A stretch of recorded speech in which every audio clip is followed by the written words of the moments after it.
Dear learners, we shall be continuing with our discussion on the fundamental terms of a contract of sale of goods. By fundamental terms, we include two expressions, condition and warranty. In the previous part 1 lecture, we have discussed what is a condition, what is a warranty, what is its definition, meaning, and importance to a contract. In this part 2 lecture, we shall be taking up some other remaining aspects of conditions and warranties. So, first, we would be taking up whether stipulation as to time is a condition or a warranty. What is provided under Section 11 of the Sale of Goods Act is, unless a different intention appears from the terms of the contract, stipulations as to payment of time are not of essence of a contract of sale. Whether any other stipulation as to time is of the essence of the contract or not depends on the terms of the contract. So Section 11 lays down a default or a thumb rule that the time of payment of the goods by the buyer will not be a condition in a contract, meaning thereby if there is a delayed payment, it will give the right to claim damages to the seller from the buyer, but the seller cannot repudiate the contract on the basis of any delayed payment of time. Now, whether any stipulation as to time, and so by other stipulation, we mean, for example, time of delivery, whether it is a condition or a warranty, it depends upon the terms of the contract and what the parties have negotiated between themselves. However, this is subject to the terms of the contract, meaning thereby the parties can provide in the contract that the time of payment is of essence to the contract and therefore is a condition in the contract. Now we will examine this provision and the rule with the help of an exercise. So on 16th February, X, the buyer, contracts with Y seller to buy a television set for the purpose to gift it to his friend Z on his birthday, which falls on 20th of February. According to the contract, the television set is to be delivered on February 19th and payment has to be made 5 days later, that is February 24th. So here, as you can see, that there is a time period of at least 5 days from February 19th to February 20th. So the television set will be delivered on February 19th and payment will be made on February 24th. According to the default rule that is given under Section 11, the time of payment is not of essence to the contract, meaning thereby it is a warranty and not a condition in the contract. So if, let's say, instead of making payment on February 24th, the buyer makes a payment on February 26th, that is for a delay of 2 days, then for this delay, the seller cannot repudiate the contract, but he can sue the buyer for this delayed payment of 2 days. So in this case, the seller would be awarded damages by the court for late payment. So this is an example where, according to the contract read with Section 11 of the Sale of Goods Act, the time of payment for the goods is not a condition. Then let us take another example of e-commerce. There is a contract of sale of goods between a buyer of the book and an e-commerce site, that is Flipkart. Now there are various details of the transaction they are given. The book name, To Kill a Mockingbird, author as Harper Lee, publisher is Penguin Books. However, the mode of payment is given credit card only at the time of order. So now you have to identify what is a condition here and what is a warranty here. So the book name obviously is a condition because the buyer has bought a particular book. So if there is any other book, it would be a breach of condition and the buyer can repudiate the contract. The buyer is looking for a book that is authored by Harper Lee, a particular title with a particular author and with a particular publisher. Now coming to the mode of payment and the time of payment. So the mode of payment is provided is credit card only, meaning thereby it cannot be by cash or by, let's say, debit card. So if the buyer proposes to make the payment by cash, it would be a breach of a condition because the mode of payment is something that is provided by the seller here as through credit card only and at the time of order. So what the seller is expecting from the buyer is that the book shall be dispatched and delivered to the buyer only if the buyer makes what he calls as a prepayment. That is, the payment should come first and only then the delivery and dispatch shall be made. So according to you, the time of payment of the order in this example, whether it is of essence to the contract, whether it is a condition or a warranty. Now, according to the rule that is given under section 11, usually it is not a condition but a warranty, but this is something that can be varied by the parties. So, the seller here has varied the stipulation as to time of payment. So the time of payment, that is at the time of order, is a condition here and not a warranty. Now we shall look at what are the buyer's option on breach of condition by the seller. So the buyer here has the following options. First is a relatively straightforward, that is, he can repudiate the contract as per section 12 subclause 2. This is the most obvious and the strongest right that is given to the buyer. The second is the buyer can waive the condition under section 13 clause 1.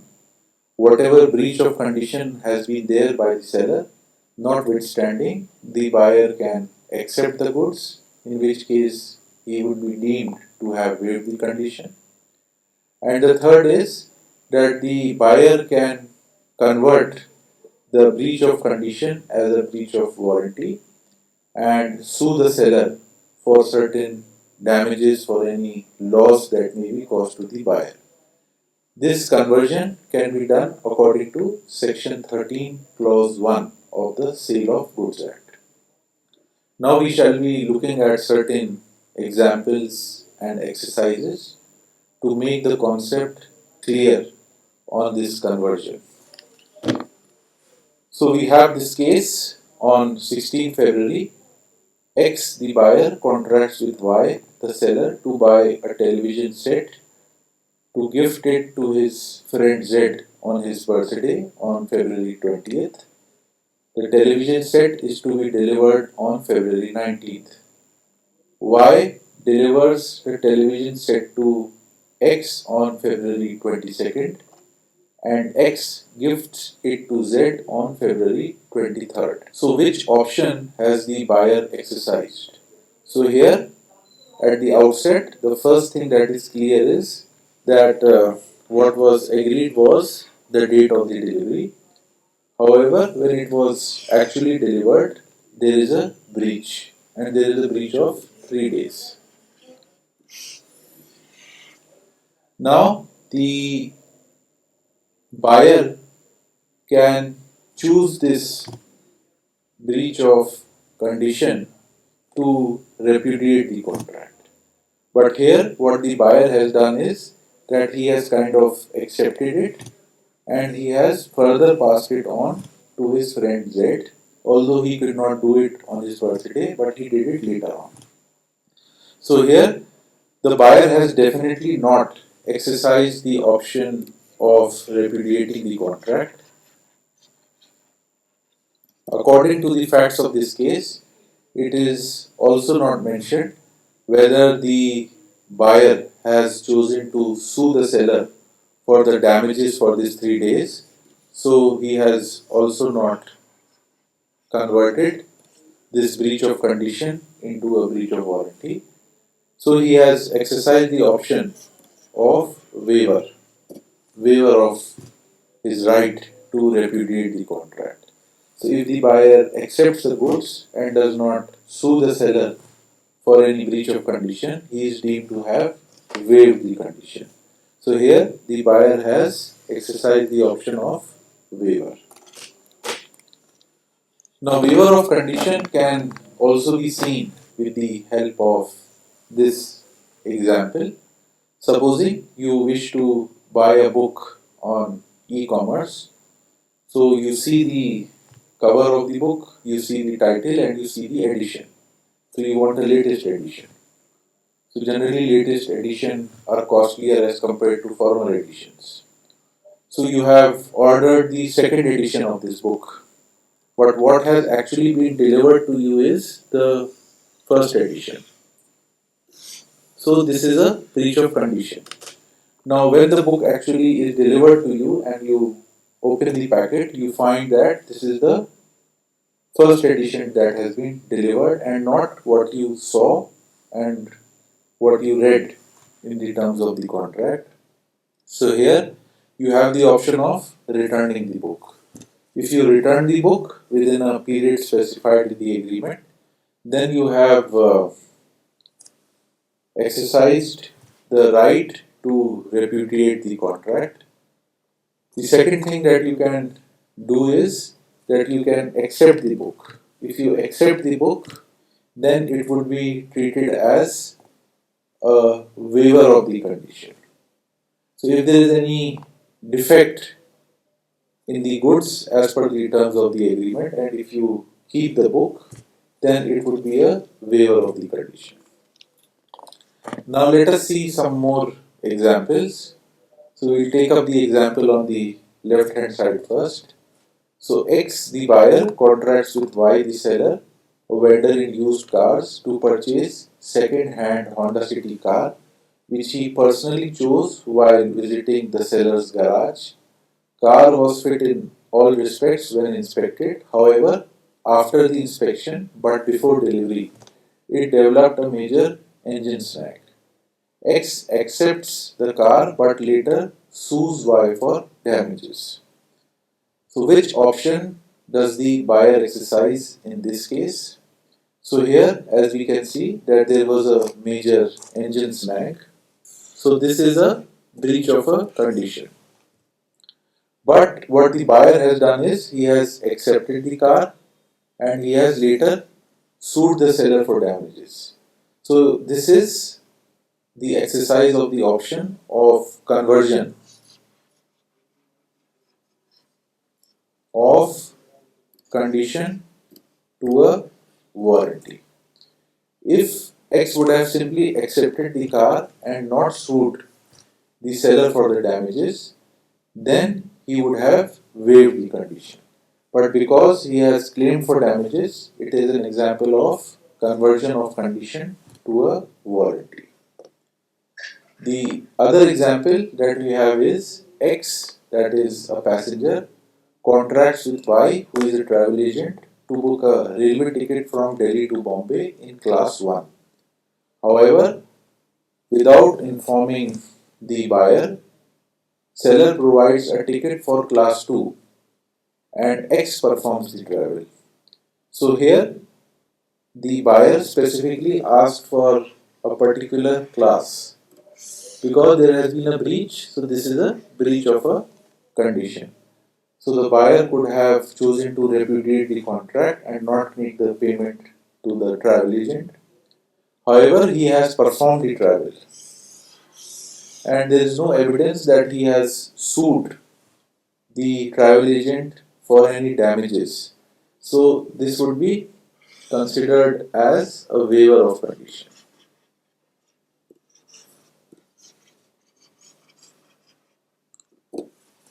So, if there is any breach of condition, then the contract is voidable at the option of the buyer. So, the buyer may choose to exercise the option of repudiating or he may accept the goods. Then, another example related to conversion of condition to a warranty.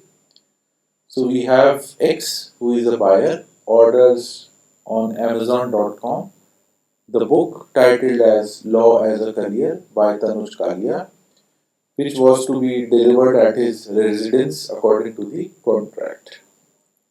On the day of arrival, the courier service provider informed the buyer on telephone that it will not be able to deliver the book at his residence due to unavailability of transport.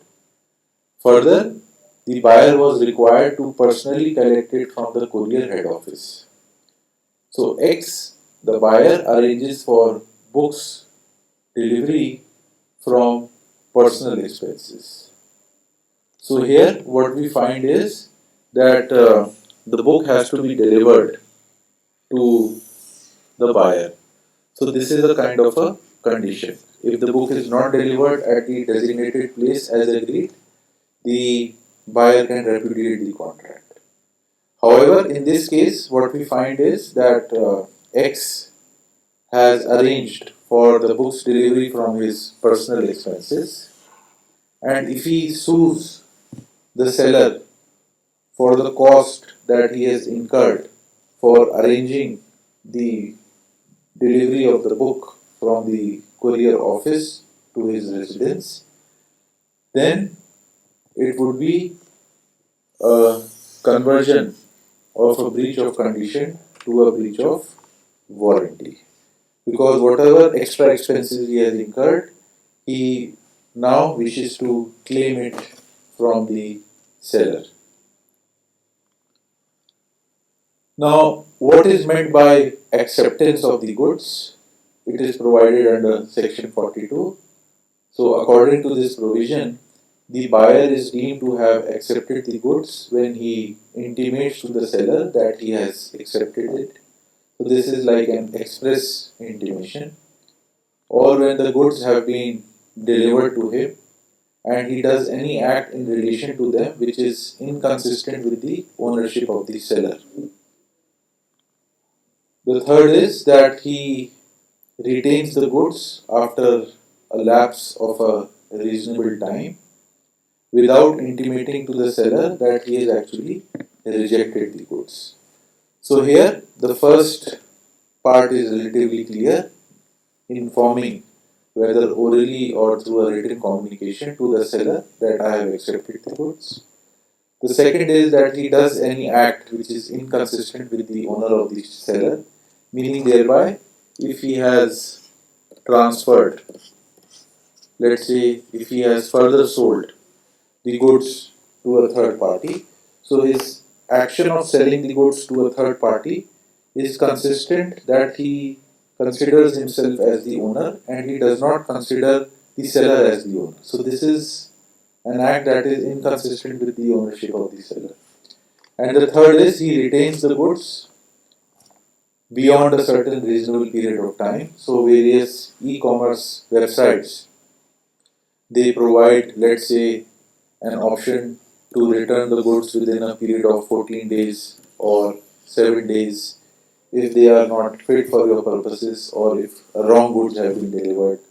So whatever is provided there is deemed to be a reasonable time.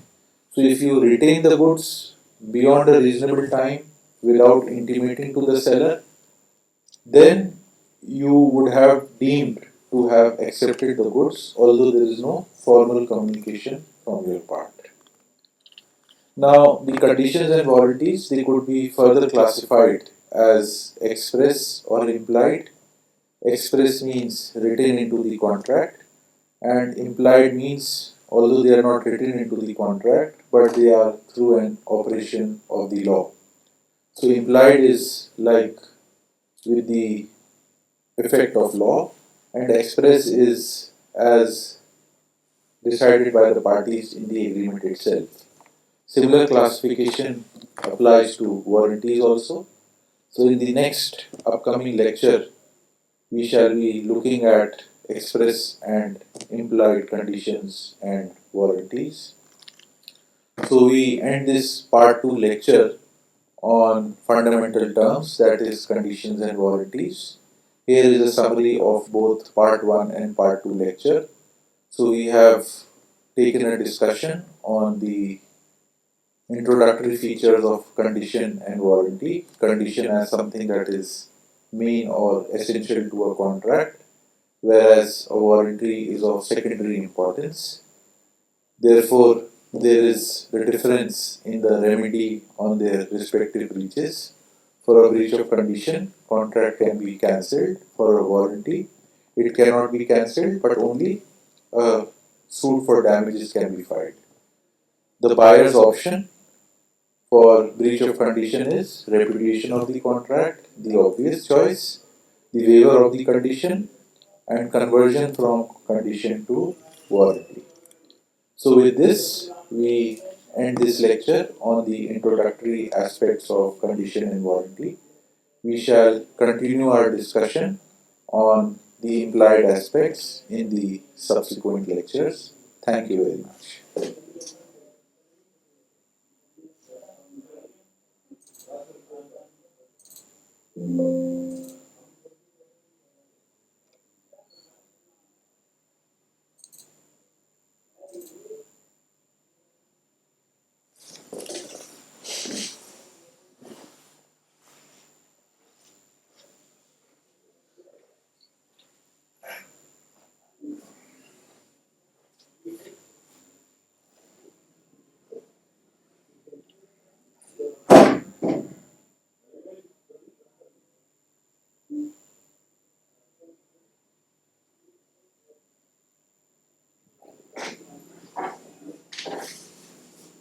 Finish, sir.